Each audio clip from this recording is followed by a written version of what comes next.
Alright guys, we finished up with the brake job. Wheels are all hung. Tightening them down. When I drop it down, I torque them down, pump up the pedal, we're good to go.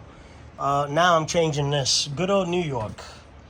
How in the world does this right here get cracked? Second one I'm changing now. Good old New York. People park, they bump right into your car like it's not even there. Smash right into it. It's all cracked up, see? Even the light now, the LED is getting rusty, which I hope it still lights and all, but sucks, man. It just completely sucks. Can't stand it. People just do not give a shit. They don't care. Sorry for the curse, but hey, it is what it is. It aggravates you. It pisses you off. You work on your car, make it look nice, park it, come out, somebody smash into it doing some dumb stuff. But anyways, right in here, we're doing this. Oh, pretty simple. I'm not, I'm just as a bonus video, I guess.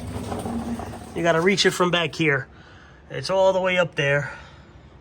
I had to do it before, and in order to get to the actual bulb, the actual screw, I actually took a drill last time. Right there, I made a hole. See a little access hole so I could go in there with a Torx. So I'm going in there now to unscrew that, pulling it out, and then I'll put the new one in, and we're done. But again, good old New York. Sucks. Can't wait to retire and get out of this place. I love New York, always will, but it's just, it's not even a car place, You're a car enthusiast. There's nowhere to do your thing, you can't do it. You could make your car look nice and all, but there's no place to race. There's no place to do anything, So, emissions, exhaust cameras, all that good stuff. But anyway. All right, guys, cold start.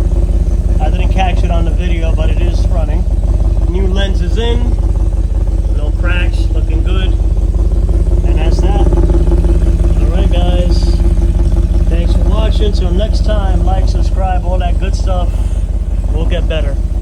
Later.